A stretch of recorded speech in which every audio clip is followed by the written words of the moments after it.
प्रश्न है कि जो इंसान है, जो इंसान के अंदर आत्मा है, दया है, प्रेम है, वही ईश्वर का वास्तविक स्वरूप है। तो ईश्वर कैसे दिखाई देता है? जब हम किसी को दया करते हैं। कोई भूखे को अगर खाना दो तो भूखे के लिए भगवान ही तुम हो। कोई रोते हुए इंसान को हंसा दो तो रोते हुए इंसान के लिए भगवान तुम हो। इसलिए भगवान अगर पूछे कोई है तो इंसान के अंदर है, मंदिर में नहीं है। मंदिर में जाना हमारा संस्कार है, संस्कृति है, उसे बचाने का एक परंपरा है। लेकिन भगवान, अगर वास्तविक भगवान किसी को देखना है तो अपने आप को देखे। एक भगवान के लिए छोड़ के दूसरे भगवान को, दूसरे भगवान को छोड़ के तीसरे भगवान, ऐसा नहीं होता। तुम जिसे मानते हो वही कहता है कि गॉड इज ओनली वन। भगवान एक है तो दिमाग में ऐसा क्यों रखना कि भगवान अनेक है। भगवान रूप अनेक तभी लेते हैं जब सृष्टि को जरूरत पड़ती है उनकी। किसी देश को, किसी नगर को, किसी क्षेत्र को उनकी बहुत जरूरी है तो वो किसी न किसी रूप में आते हैं, हम नहीं पहचानते। और हम भगवान को प्रेडिक्ट करने लगते हैं, भगवान ऐसे होने चाहिए, ऐसे होने चाहिए, ऐसे होने चाहिए, जबकि हम एक सूरज को ठीक से नहीं देख सकते। भगवान तो कोटि सूर्य के बराबर है, और जिसने हमें बनाया, हम उनको कैसे प्रेडिक्ट करें और कैसे कहें कि वो ऐसे होना चाहिए। तो भगवान अपने दया में ढूंढो, भगवान अपने करुणा में ढूंढो, भगवान अपने प्रेम में ढूंढो, तो वास्तविक भगवान हर इंसान में दिखाई देगी। हम जानवर को पूजा करते हैं, नदी को पूजा करते हैं, और हमारा संस्कार इतना बड़ा है कि हम पत्थर को तो भगवान मान लेते हैं, जो दिखाई नहीं देता, जो बोल नहीं सकता।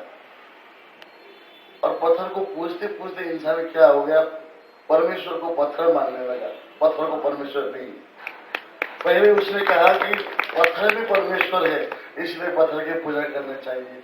पत्थर की पूजा करते करते अभी तक आके परमेश्वर को पत्थर मान लिया और कहने लगा कि भगवान नहीं बोलते, बोलने वाले भगवान नहीं है, चलने वाले भगवान नहीं है। हम सिर्फ हमारा तकलीफ देखते हैं कि मुझे ऐसा होगा, मुझे लोग ऐसा कहेंगे, मुझे लोग ऐसा करेंगे, पनिशमेंट देंगे। हम रामायण पढ़ते हैं, हम कृष्ण लीला पढ़ते हैं, तो हमने कभी सोचा कि भगवान को कितनी तकलीफ हुई थी और हुई है और हो रही है। जब भगवान राम अवतार में आए तो उनकी पत्नी को किसी ने उठा लिया। एक राजा का पुत्र वन में भटकता था, कंदमूल खाते थे, राजा का पुत्र। उनके एक इशारे में सारा राज्य उनके चरणों में जा सकती थी, लेकिन भाई के साथ, पत्नी के साथ, नंगे पर सारा जंगल में। उसके बाद में प्रजा ने इतना भला बुरा कहा, सिर्फ बैठ बैठे। किसी के पीछे बोलने से क्या होता है, किसी की जिंदगी बर्बाद हो जाता है। तो राम ने न चाहकर भी सीता माता को त्याग करना पड़ा। उनको कितनी तकलीफ हुई होगी, और हम कहते हैं हमें ये तकलीफ है, हमें ये तकलीफ सहना ही तकलीफ को दूर भगाना है। क्योंकि हम जो कर्म करते हैं ना रोज, और जाने अनजाने में हमसे बहुत गलतियां होती हैं, वही गलतियां तकलीफ के रूप में आती है। So only 2 medicine in the world. So 2 दवा है इंसान के साथ, self realization and self transformation. Realize करो एवरीडे, ईच एंड एवरीडे, कि मैंने क्या गलती की थी और मुझे करना नहीं चाहिए और आगे मैं नहीं करूंगा। इससे तुम ट्रांसफर हो जाओगे। भगवान क्या चाहते हैं? भगवान किसी संगठन का आइडेंटिटी कार्ड नहीं देखते। जब तुम लोग इंसान ने जन्म नहीं लिया तब भी इंसान भगवान का सदस्य था। जब इंसान बन के आया, जब समझा, तब भी इंसान भगवान का ही एक सदस्य है। जब इंसान नहीं रहेगा, सारा शून्य हो जाएगा, तभी आत्मा भगवान का सदस्य रहेगा। कि ये सारा संसार होगा एक संगठन में, एक ही संगठन नहीं है। This world is one organisation. और और वो एक सिस्टम से चल रहा है, हम एक सिस्टम से चल रहे हैं। तो स्वार्थ भावना से अगर हम भगवान को पुकारें तो वो क्या होता है, हम भगवान को पर्टिकुलर मानने लगते हैं। और अब हम जैसे कृष्ण के बारे में अगर कहें तो 8 कलाकारों को अगर 8 जगह पे बिठाकर कृष्ण का तस्वीर बनाने को कहो तो 8 कलाकार 8 फर्क किस्म का चित्र बनाएंगे। और 8 चित्रों में से अगर हमें ओरिजिनल कृष्ण का स्वरूप जानने को किसी ने कहा तो हम कंफ्यूज हो जाएंगे, इसमें इन 8 में से असली कृष्ण का चेहरा कौन सा है। 8 असली है, जो हम अंदर भीतरी भाव से भगवान का स्वरूप जो तय करते हैं वही हमारा भगवान है। लेकिन जब हम उसे में पर्टिकुलर होते हैं, एक क्या है कि शास्त्र में उसने पढ़ा मोर मुकुटधारी बंसीधारी, उसने लिख दिया, तो उसने चित्र बना दिया, हमारे छवि हमारे दिमाग में छाप बैठ गया। लेकिन वही एक रूप भगवान का है अगर हम कहते हैं तो भगवान वो नहीं है। भगवान अगर हर रूप में हम देखना चाहिए तभी हमें भगवान मिलेगी, तभी हमें भगवान तत्व के बारे में समझ आएगा। इसलिए गुरु में भी हम भगवान देख सकते हैं। There is no senior god और जूनियर गॉड। 1500 साल का एकदम सीनियर गुरु होता है तो वो सीनियर गॉड होता है, 25 साल का एक छोटा होता है तो वो जूनियर होता है, ऐसा नहीं। बल्ब 0 वाट हो या 100 वाट हो, करंट उतना ही होता है दोनों में, सिर्फ कार्य क्षेत्र कम होता है ज्यादा। कितने अवतार हमारी जानकारी में भी नहीं। स्वामी नारायण नेपाल में नहीं जानते, स्वामी नारायण के बारे में, जलाराम बापा के बारे में नेपाल में नहीं पता। और स्वामी महाराज केवल महाराष्ट्र में उनका चर्चा रहा। तो कितने अवतार आए और गए और हम शास्त्र पकड़ कर बैठे रहे कि अवतार अब आएंगे, अवतार ऐसा करेंगे नहीं। इसीलिए भगवान को मानना इसका मतलब सभी के पैर पकड़ना नहीं है। जो हमें ठीक लगे, जो हमें जो राह हम अपनाएं, जो राह को हम सत्य माने, उस राह को सत्य मान के चले तो वो राह जरूर हमें ईश्वर तक पहुंचाएगी। इसीलिए जो प्रिंसिपल होती है उस प्रिंसिपल को, जो थॉट्स होती है उस थॉट्स को क्लियर रखना और सीधा और सत्य रखना जरूरी है। और truth thoughts and the correct way, जब ये सत्य थॉट सत्य होता है तो किसी भी बुरी चीज का असर हमें नहीं पड़ता है। और हमें पनिशमेंट देने वाला कौन है? कोई लोग हमें पनिशमेंट नहीं दे सकता, क्यों? हम हमारे कमाते हमारे खाते। अगर अग्नि हमारे शरीर को जलाने से ना माने, अगर बारिश हमें भिगोने से ना माने, अगर पंचतत्व तो हमारा शरीर न स्वीकारे, तब हम समझेंगे कि हमें कार्रवाई हुई है। अगर ये 5 चीज हमारा शरीर स्वीकारते हैं तो ईश्वर स्वीकार रहे हैं, पंचतत्व तो ईश्वर है। इसीलिए अगर हमें कोई ठीक लगे तो उसे जान पहचान करना जरूरी है। अगर हमें कोई ठीक नहीं है तो उसके बारे में बुरा कुछ कहो ही मत, क्योंकि उससे बुरा कहने से न तुम्हें कुछ मिलने वाली है न कुछ तुम्हें मिलेगी। और बिना देखे किसी के बारे में कुछ कहना ही नहीं चाहिए। और देखा बुरा लगा तब भी कुछ मत कहो। तुम सत्य हो, तुम्हारा मार्ग सत्य, तो अपने मार्ग में चलो, उसमें कोई भी तकलीफ नहीं होगी।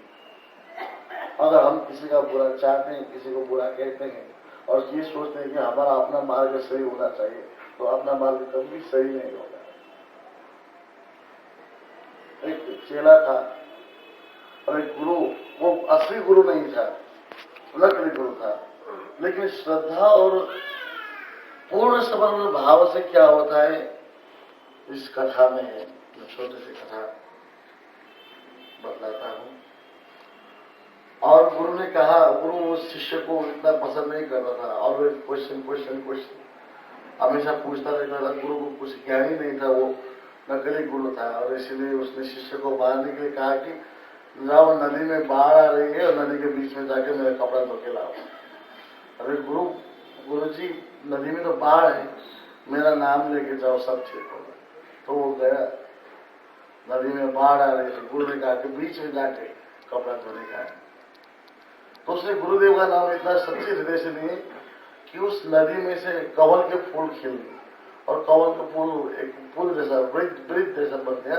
उसने जाकर उसको अपने धोया, कपड़े धो के गुरु के पास आया। गुरु ने पूछा, अरे इतने बाढ़ में तुम कैसे बच गए? तो मैंने आपका नाम लिया, वहां पे ऐसे कमल के फूल थे। उसको गुरु ने उसके चरण पकड़ लिए और उसका नाम पद्मपाद रख दिया। तो सच्ची श्रद्धा से हमें ऐसा चीज मिलता है। नरसिंह जैसे भगवान नहीं थे, आधा सिंह और आधा नर। प्रहलाद की भक्ति ने नरसिंह को एक पिलर से निकलने के लिए मजबूर किया। बड़ा जैसे भगवान नहीं थे, पृथ्वी के पुकारने से बड़ा भगवान बड़ा रूप में आए, लेकिन भगवान वही है। एको हम सत्य द्वितीय नास्ति, संसार में एक ही सत्य है। अगर मानो तो ईश्वर है, ना मानो तो एक पत्थर है। अगर पत्थर को हम परमेश्वर मानकर चले तो परमेश्वर पाएंगे, लेकिन परमेश्वर को पत्थर मान के चलो तो कभी परमेश्वर को नहीं देख पाओगे। हम अंधे हो जाएंगे, धृतराष्ट्र की तरह, मोह में, माया में, छल में। इसीलिए जो ज्ञानी है वो स्वीकार करता है, जो अज्ञानी हो धिक्कार करता है। जो ज्ञानी है उसे जो कुछ भी दे दो। और मैं नहीं चाहता था कि यहाँ पे पब्लिक प्रोग्राम हो, प्रवचन हो, भजन हो। अब मैं जानता था कि जहां पे हम जाएंगे प्रवचन तो देना ही है, क्योंकि और 2-3 जमा होंगे भी तो तब सत्संग तो होगा ही होगा। कुछ पूछेंगे, कुछ कहना तो पड़ेगा, चुपचाप तो नहीं रह सकते। अहमदाबाद में हमने कहा हम आएंगे सोमनाथ के लिए, और जल्दी जल्दी ये प्रोग्राम बन गया, हम आए और इतना प्यार मिला। ये प्यार ही ईश्वर का और एक रूप है, ये प्यार ही ईश्वर का और एक देन है। इसीलिए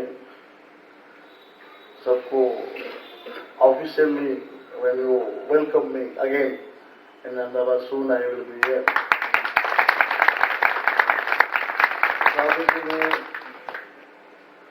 मैं सबसे विदा लेता हूँ। परसों हम जा रहे हैं, और ज्यादा हम प्रवचन बोलो या सत्संग बोलो हम बाद में करेंगे, जब लोग सुन सकेंगे, जब लोग सुनने के लायक हो जाएंगे, और हम भी गुजराती में बोलने के लायक हो जाएंगे। सभी को बहुत बहुत आशीर्वाद, प्रेम। और इतना हमें जानना चाहिए कि हम किसी को बुरा न कहें, किसी को बुरा न सोचें, किसी को बुरा न करें। यही इंसान का परम धर्म है। चाहे जो भी भक्त हो, कोई साई भक्त हो, कोई राम भक्त हो, कोई कृष्ण भक्त हो, कोई भी ईश्वर ने ये नहीं कहा कि तुम मेरे को मानो और दूसरे अवतार को झूठ बोलो और गाली दो। किसी ने स्वरूप में ये नहीं कहा कि तुम उसे ना मानो, मेरे को मानो, मुझे मानो। किसी धर्म ने नहीं बोला कि तुम मुझे, मेरे प्रिंसिपल को फॉलो करो और उसके प्रिंसिपल को धिक्कार करो।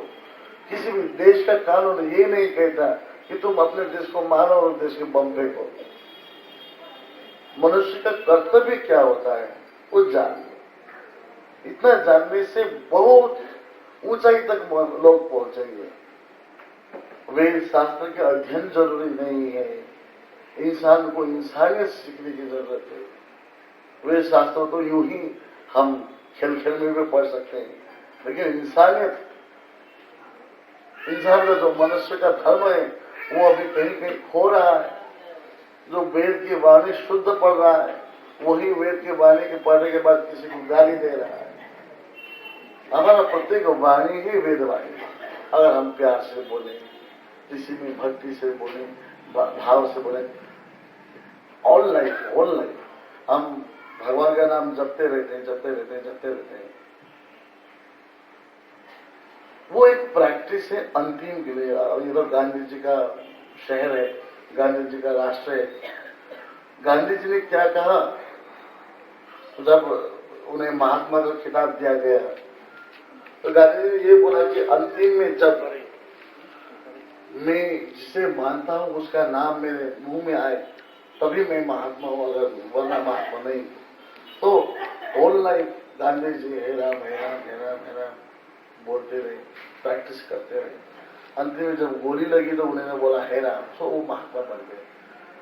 तो हम भी होल लाइफ जो नामस्मरण का प्रैक्टिस करते हैं वो अंतिम श्वास के लिए फॉर सेल्वेशन, पूर्ण मुक्ति की।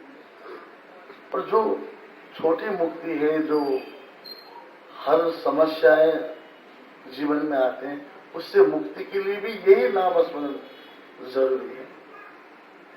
और एक स्वरूप को जो हम मानते हैं तो उसी में सभी स्वरूप का दर्शन करो, सभी स्वरूपों में वही स्वरूप देखने की कोशिश करो, तब जाके हमें भगवान हम शायद पहचानेंगे।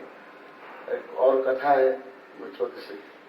नारद मुनि ने कहा कि एक दिन भगवान से कहा, नारायण से, विष्णु से, कि मुझे सबसे श्रेष्ठ भक्त घोषणा कर दो। I knew to be number 1 devotee of yours. भगवान ने कहा, मैं तो मृत्यु लोक में बहुत सारे भक्त हैं, मैं कैसे तुम्हें नंबर 1 भक्त कहूं।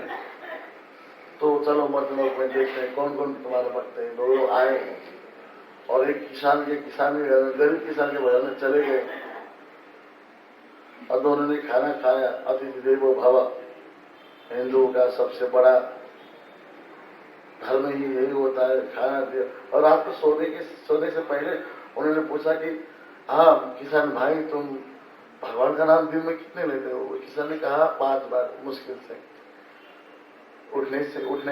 सोने से पहले, उठने के बाद, काम करते करते जब थक जाता हो तब, और काम करते करते जब याद आती है तब, और काम खत्म होने के बाद, और खाना खाने से पहले, ऐसे ही 7-8 बार 5-6 बार ले लेता हूँ। तब नारद बहुत खुश होगा, मैं तो 500 बार लेता हूँ दिन का, 24 घंटे नारायण नारायण।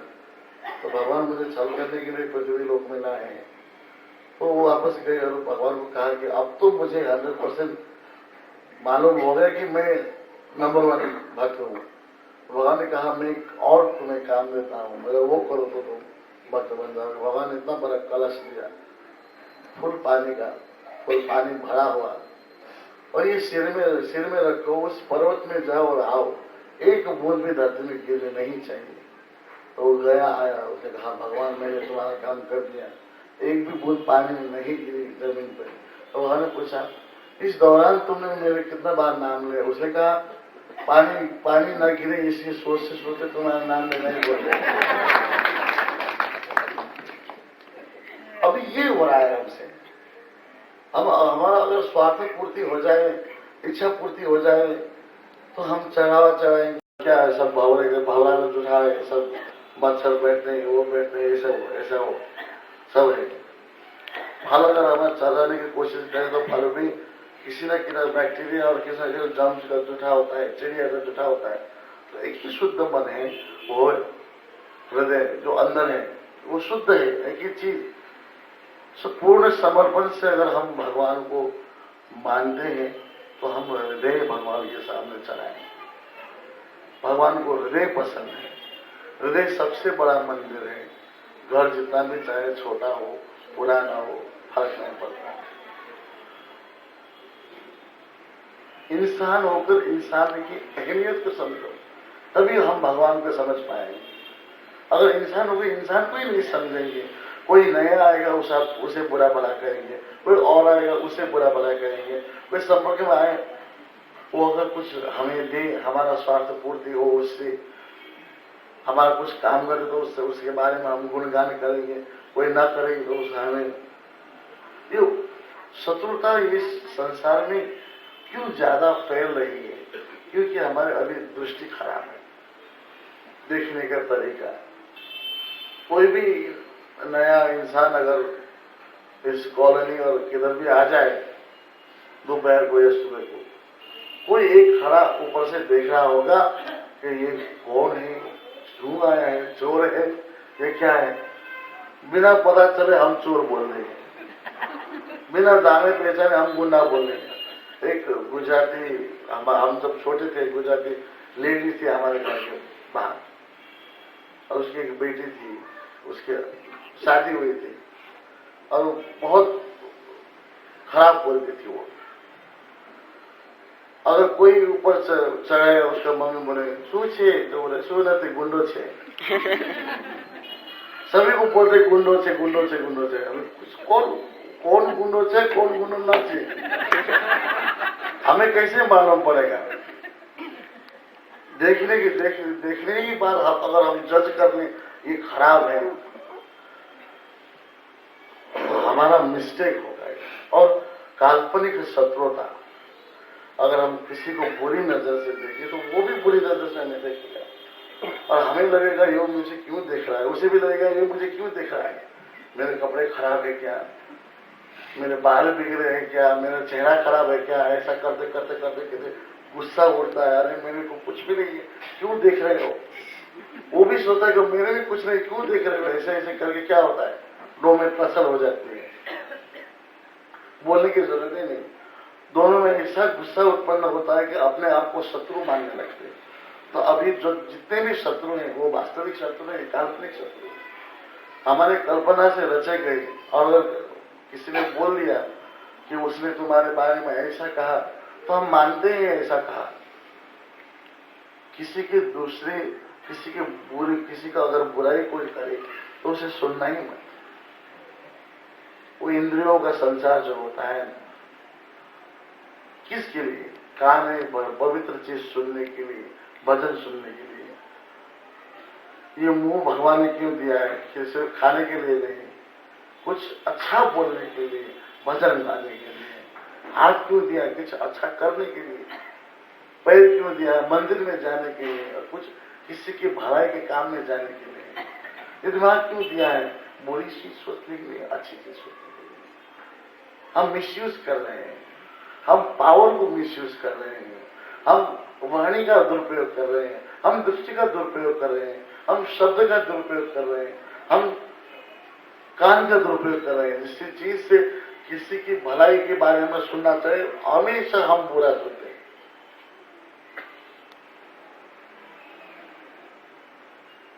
और क्या होगा फल, दुख ही दुख आएगा। जब हम अपनी इंद्रियों का सही इस्तेमाल करें तो क्या सुख ही सुख आएगा। हम इंद्रियों का गलत इस्तेमाल करते हैं, हम दूसरों की बुराई सुनना चाहते हैं, दूसरे के बारे में बुरा बोलते हैं, तो बदले में क्या मिलेगा, बोया पेड़ बबुल का आम कहां से खाए। अगर इस समय हम बबुल का पेड़ कहीं बोए तो हम फ्यूचर में आम खाए, ऐसा सोच नहीं सकते, ऐसा एक्सपेक्ट कर नहीं सकते। और ज्यादातर भक्ति में क्या होता है, लोग भगवान से कुछ ज्यादा ही एक्सपेक्ट करते हैं, अंधश्रद्धा और ओवर श्रद्धा। भगवान से कौन सी चीज मांगनी चाहिए इंसान को मालूम नहीं है, कौन सा चीज भगवान देते हैं। भगवान कृष्ण को किसी ने कहा कि मुझे गाड़ी दे दो, गाड़ी दे दो। भगवान कृष्ण ने कहा मैं खुद गाड़ी चाहता हूँ, बैल चाहता हूँ, मैं तुझे गाड़ी कहा दे दूं। किसी ने पूछा गणेश भगवान को मुझे मोटरसाइकिल दिला दो। गणेश भगवान ने पूछा अरे मेरे पास खुद का मोटरसाइकिल नहीं है, चूहा है। मैं भगवान से क्या मांगना, भगवान के पास अथाह आनंद है वो मांगो, भगवान के पास अथाह प्रेम है वो मांगो। इतना मांगो कि तुमने भी भरे और तुम दूसरों को दे सको, तुम भगवान का दूसरा रूप बन सको, तुम दूसरा अवतार बन सको। तो इंसान आता है किसी न किसी कार्य के लिए आता है, किसी न किसी मिशन के लिए आता है। तो वो पूरा हम कैसे जाने कि कौन सा रास्ता ठीक है, कौन सा दिव्य मार्ग ठीक है। तो हम जिसमें चल रहे हैं, हम जिसमें चलते हैं, उसे ही हम अपना मार्ग बनाते चले। कोई भी मार्ग ऐसे नहीं आएगा स्वर्ग से, हमें वो स्वर्ग तक मार्ग बनाना है खुद से। ये मार्ग जो है बाहर जाने का और अंदर आने का, कोई भी विकल्प नहीं है शायद यहाँ से बाहर जाने का। तो इसी मार्ग को हम बिगाड़ डालें तो कौन से मार्ग से भीतर आएंगे और कौन से मार्ग से बाहर जाएंगे। हम वही कर रहे हैं अपनी लाइफ में। हम अपना दिव्य मार्ग नहीं बना रहे हैं, हम खड्डा खोद रहे हैं दूसरों के लिए और खुद ही गिरते जा रहे हैं, खुद ही गिरते जा रहे हैं। हम self we are burning our self in mud. कलिमल, कलिमल कहते हैं, मल का मतलब है धूल। तो कली, ये जो समय है उसका धूल हम पे लगता जा रहा है और हम साफ नहीं कर पा रहे, क्योंकि हम दूसरों को भी वही मल दे रहे हैं, दूसरों को वही मल से हम गंदा कर रहे हैं, इसलिए हम खुद गंदे हो रहे हैं। दूसरों के बारे में बुरा कहते हैं और खुद के बारे में बुराई सुनना तो किसी को पसंद ही नहीं है। खुद के बारे में बुरा न सुनना चाहो तो किसी के बारे में बुरा मत कहो। खुद को सम्मान चाहिए तो दूसरों को सम्मान दो। भगवान ने कैसे सुदामा को सम्मान दिया? सममान, सम्मान की एक संधि होती है, जितना मान तुम दूसरों को दो उतना ही मान वो तुम्हें देता है और वो सम्मान बन जाता है। जितना प्रेम तो दूसरों को दो उतना प्रेम तुम्हें मिलता है।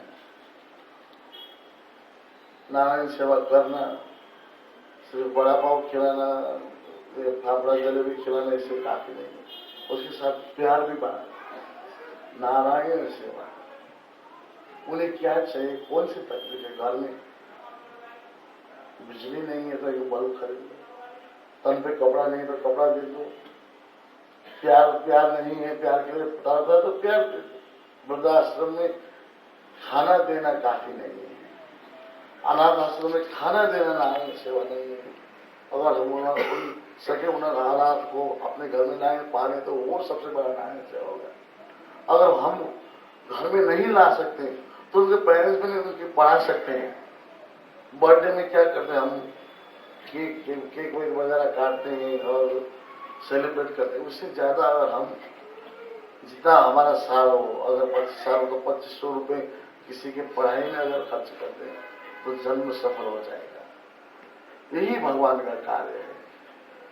भगवान का अस्तित्व हमें बनाए रखना है, हमारे दिव्य प्रेम से, हमारे दिव्य नेत्रों से, हमारे दिव्य कानों से, हमारे इंद्रियों से, हमारे करुणा दृष्टि से। कोई अगर देखना चाहे तो भगवान का दृष्टि कैसा है तो हम अपनी दृष्टि में भगवान को दिखा रहे दूसरों को। This is our work. How all the Sai devotees Sai mission को और साई को हमेशा बरकरार कैसे रखेंगे? साई को अपने आप में जिंदा करके, साई को अपने आप में फुल 100% लाके। और साई कैसा कहते हैं? प्रेम से देखते हैं, प्रेम करते हैं। जो उन्हें गोली मारना आता है उनको भी वो प्रेम करते हैं, जो पत्थर मारता है उनको भी प्रेम करते हैं। और हम क्या करते हैं? जो चुपचाप बैठा है उसे भी पत्थर मार देते हैं, जो प्रेम फैला रहा है उसे भी गाली देकर भेज देते हैं। तो कैसे इसको बरकरार रखें? और टेम्पल क्या होगा? करोड़ों का मंदिर होगा, इसमें करोड़ों की मूर्ति होगी, लेकिन उसमें अनमोल भगवान नहीं होगा। करोड़ों रह जाएंगे लेकिन करोड़ों से ऊपर जो अनमोल चीज है वो उसमें नहीं रहेगा तो क्या होगा? वो उसमें बरकरार रखने के लिए क्या करना चाहिए? प्रेम, जो उसका कार्य है उसे निरंतर तुम रखो। दूसरों से एक्सपेक्ट मत करो कि वो करेगा वो करेगा। हम अलग अलग आत्माएं हैं तो अपने आप को इस चीज में अकेला समझो। हाँ, मैं अकेला हूं भगवान का काम करने के लिए, दूसरा कोई भी नहीं है। मैं करूंगा तो कोई नहीं, मैं करूंगा तो दूसरा करेंगे। Don't follow the crowd, make crowd follow you. भीड़ के पीछे ना कूदो, भीड़ के पीछे ना जाओ, भीड़ को अपने पीछे बुलाओ और तुम करो। तुम ये सोचो कि मेरे सिवाय भगवान का कार्य करने वाला कोई नहीं है, लेकिन इसका घमंड मत करो। सोचो, सिर्फ सोचो मेरे सिवाय भगवान का कार्य करने वाला कोई नहीं है, तो सारे तुम्हारे पीछे आ जाएंगे। भगवान तुम्हें सारी व्यवस्थाएं कर देंगे, तुम्हारे पीछे पीछे सब चीज भगवान का। अगर तुम घमंड करोगे मेरे सिवाय कोई कर नहीं सकता, तो जो भी तुम किसी को कहते हो वो करते हैं, वो भी साथ छोड़ देंगे। सोचो मैं ही करता हूँ और मैं ही करूंगा, भगवान ने कहा मुझे ही करना है तो सब साथ देंगे। तो this is unity, where there is unity there is purity. जहाँ एकता है वहाँ पवित्रता होगी, और जहाँ पवित्रता है वहाँ दिव्यता जरूर होगी।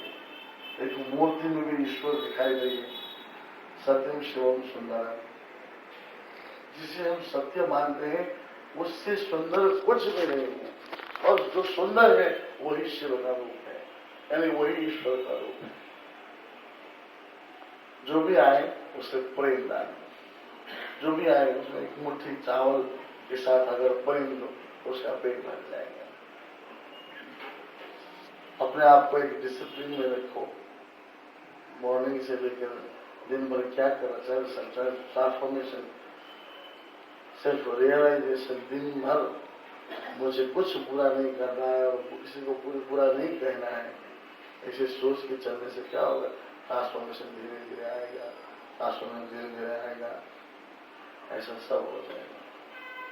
ऐसा धीरे धीरे सब एक दिन मानव से माधव बनने लगेंगे, और जब मानव से माधव बनेंगे ना तो तब कहलाएगा वसुदेव कुटुंबकम, जो कृष्णा का एक ही मूल मंत्र है, जो गुजरात से शुरू हुई है, सौराष्ट्र से, वसुदैव कुटुंबकम। तो इसे बरकरार रखने के लिए तो सभी को खुला दिल का, खुला सब, घर भी खुला, जेब भी खुला, मन भी खुला, आंखें भी खुली, कान भी खुले रखनी चाहिए। केवल सेवा करने को बोलना है। जहां भी करो मन से करो, दिखावे के लिए नहीं करो, जिसको जो जरूरत है उस चीज की व्यवस्था है कि असली में नारायण सेवा है। हम क्या करते हैं, बजट सैंक्शन करते हैं सर्दी में, लेकिन बजट आता है गर्मी में ब्लैंकेट के लिए, गर्मी में जाकर ब्लैंकेट बांधना। बजट सैंक्शन करते हैं खीर और पूरी के लिए, गर्मी के समय में आता है। और हम अनाथ आश्रम में अगर कूलर देना है, फ्रिज देना है, हम बजट समय ऑफिस में करवाते हैं, तो जाड़े के समय आता है बजट, और उस समय कूलर खरीद देने से क्या फायदा होता है। ऐसा सेवा करो, थोड़ा करो, लेकिन उसका असर ज्यादा है, उसका महत्व बना रहे, और सभी के प्यार से हम अहमदाबाद आते रहे। जय सौराष्ट्र, जय द्वारकाधीश, जय द्वारकाधीश। कल्याण, सब कल्याण।